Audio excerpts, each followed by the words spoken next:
நாம இன்னைக்கு இட்லி, தோசை, சாதம் எல்லாத்துக்குமே ரொம்ப டேஸ்டியான கோழி ஈரல் கிரேவி தான் பண்ண போறோம். பண்றதுக்கு அடுப்புல கடாய் வச்சு 2 ஸ்பூன் ஆயில் விட்டு பட்டை, கிராம்பு, ஏலக்காய், பிரியாணி இலை, கல்பாசி, அன்னாச்சி பூ, 1/2 ஸ்பூன் சோம்பு, 2 பெரிய வெங்காயத்தை பொடியை கட் பண்ணி சேர்த்துக்கலாம். கொஞ்சமா கருவேப்பிலை சேர்த்து நல்லா வதக்கி விட்டுட்டு 1 ஸ்பூன் அளவுக்கு இஞ்சி பூண்டு சேர்த்து நல்லா வதக்கிடலாம்.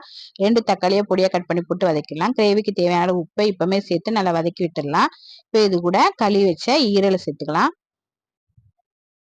ஈரல் சேர்த்து ஒரு 5 நிமிஷத்துக்கு நல்லா எண்ணெயிலேயே வதக்கி விட்டுடலாம். இப்போ இது கூட ஒரு 1/4 ஸ்பூன் அளவுக்கு மஞ்சள் தூள், 1 ஸ்பூன் அளவுக்கு மிளகாய் தூள், 1 ஸ்பூன் மல்லித்தூள், 1/2 ஸ்பூன் ஜீரகத்தூள், 1/2 ஸ்பூன் கரம் மசாலா தூள் சேர்த்து நல்லா கலந்து விட்டுடலாம்.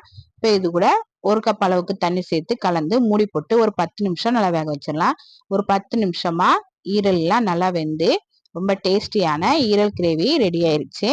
கொஞ்சமா மல்லியலை சேர்த்து கலந்துட்டு இறக்கிட வேண்டியதா.